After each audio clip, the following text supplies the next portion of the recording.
Et on y arrive quand même. Comment accueillir la divine volonté ?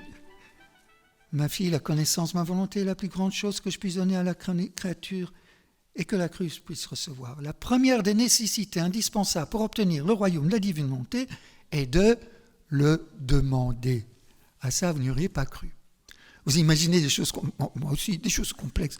Non, avec Jésus, et il le dit, avec moi tout est simple. Sous-entendu, c'est vous qui êtes compliqué. D'ailleurs, le prophète l'avait dit que le cœur de l'homme est compliqué et malade.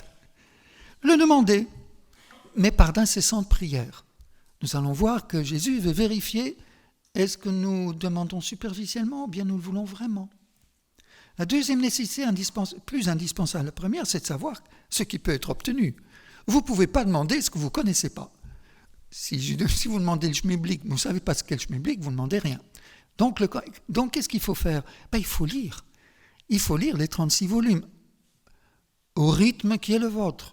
Ça ne sert à rien de courir, il faut assimiler par page. Autrement, ça ne sert à rien. On arrive à la fin, on ne sait plus où on est. Non, assimiler, mais chaque page est un tel gain que ce n'est pas la peine de courir. Donc, savoir ce qui est obtenu, on y répond par la lecture. Troisième moyen nécessaire est de savoir que Dieu veut donner ce royaume. Et là, je crois qu'il a assez dit qu'il voulait le donner, on en est convaincu. Mais sans la connaissance des vérités sur mon fiat, les voies sont fermées, les communications interrompues, et nous restons comme un Dieu éloigné des créatures, même si nous sommes à l'intérieur et à l'extérieur d'elles. Ça doit être terrible pour Dieu. Mes enfants ne me connaissent pas. Ils ne savent pas que je les porte dans l'être et qu'ils vivent de moi. Ils ne savent pas. Imaginez des parents et que leurs enfants les ignorent complètement, passent à côté d'eux, les bousculent et que disent « tu ne ferais pas, je fais ce que je veux ». Quelle souffrance pour ces parents.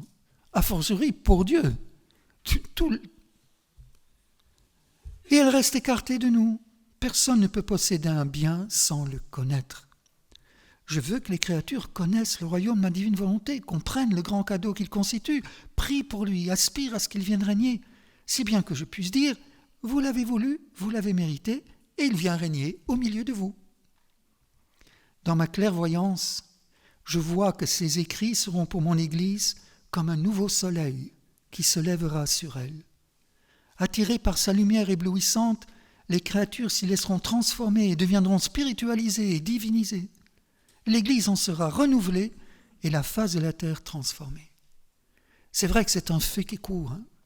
Quand je vois en 1 an, 2 ans, très discrètement, personne n'en parle, et partout, on se rend compte qu'il y a des groupes, ça y est, la divine volonté se diffuse partout, mais très, très, très discrètement. Le Padre Pio l'avait dit. Padre Pio connaissait très bien Luisa.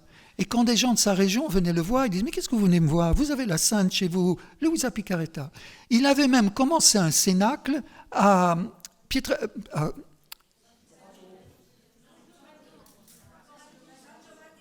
Rotondo. À San Giovanni Rotondo, il avait commencé un cénacle, pour vous dire. Il était 100% et il avait dit « Ce ne sera pas connu, les écrits de Luisa ne seront pas connus. Il faut attendre le début du XXe siècle et ce sera une traînée de poudre. » Et c'est exactement ce qui se passe. Ça a été très peu connu jusqu'il y a quelques années, et puis là, ça se diffuse. Il y a un temps pour tout. C'est Dieu qui arbitre les temps. Ma fille, pour entrer dans ma volonté, il n'y a ni chemin, ni porte, ni clé. Parce que ma volonté est partout. On la trouve sous ses pieds, à droite, à gauche, au-dessus de sa tête, absolument partout. Pour y accéder, il suffit de vouloir. Sans cette décision, même si la volonté humaine se trouve dans ma volonté, elle n'en fait pas partie. Et elle ne jouit pas de ses effets. Elle s'y trouve comme une étrangère. Elle jouit de la cause première, mais elle ne la connaît pas. Et même aujourd'hui, la cause seconde, imagine que les causes premières, nous sommes notre propre source, c'est un ridicule. C'est ce défi prométhéen de le transhumanisme et toutes ces choses-là. Toi, ce petit Dieu, nous remplaçons Dieu, nous sommes... Bref. Dès l'instant que l'âme décide d'entrer dans ma volonté, elle se fond en moi et moi en elle. Discrètement, vous n'avez pas de grande illumination, non. C'est un acte, s'il est sincère, Jésus, je te donne ma volonté, je te demande cet échange, viens toi agir en moi. Jésus répond, puisqu'il le promet. Pour vous donner ma divine volonté, il est nécessaire que vous me donniez la vôtre. Là, ça devient plus difficile.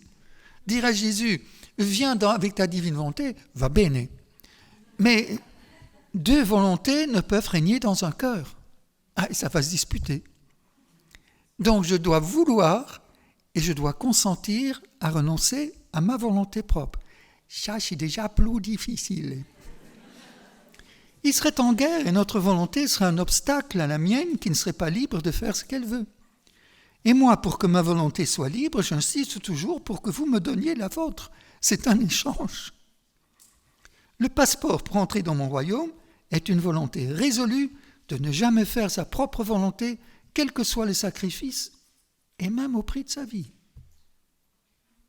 Alors, premier réflexe, on dit, mais alors Jésus, je vais passer dans mon fauteuil à tourner mes pouces. Ah non, je ne peux même pas tourner mes pouces. C'est ta volonté qui doit se faire. Je dis, non, tu fais ce que tu as l'habitude de faire, selon ton état de vie, mais tu me laisses faire en toi.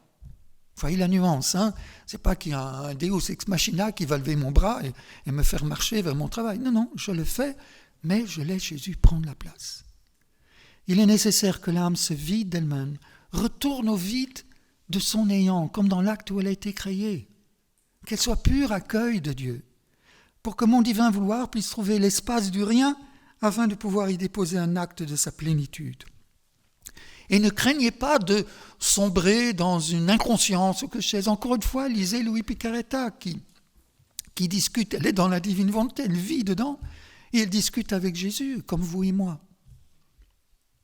Pour entrer dans mon fiat, la créature doit se vider de tout et se réduire à ce point où le Créateur, en l'appelant hors du néant, lui a donné l'existence. Alors, tous les premiers volumes qui sont, comme je vous ai dit, pas les plus agréables, en fait, il commence à vraiment parler de la divine volonté au volume 11, 12, 13, et puis il ne parle plus que de ça. C'est que Jésus a dû faire parcourir à Louisa toutes les étapes de la vie mystique. Elle n'est pas sautée comme une puce. Elle est passée par les 3 grandes étapes de la vie mystique. Elle est arrivée, elle avait 24 ans, au mariage spirituel. C'est le niveau d'une Thérèse d'Avila. Et quelques mois après, Jésus l'a fait franchir l'ultime étape, qui est l'entrée dans la divine volonté. Donc elle a dû, dans les 24 premières années, pratiquement dès le début, faire tout ce chemin de la vie ascétique et mystique. Et donc c'est assez rébarbatif, mais il ne faut pas mentir non plus. Une personne me disait un jour, au fond, la divine volonté, c'est la sainteté pour les nuls. Alors je comprends ce qu'elle veut dire, ça a l'air très facile et très simple. Mais renoncer à ma volonté propre, vous allez voir que Jésus dit, c'est le plus grand des martyrs. C'est le plus grand, c'est ce qu'il y a de plus difficile. Et donc il a exercé à passer par toutes ces étapes avant de pouvoir arriver au niveau supérieur. Alors, je dois dire tout de suite, rassurez-vous, nous n'aurons pas à passer par toutes ces étapes. C'est la grâce et la croix de la première qui passe. Mais maintenant que le portail est ouvert, les grâces viennent en cascade et vont nous faire franchir beaucoup plus vite ces étapes qui autrement étaient longues, chemin purgatif, illuminative et unitive.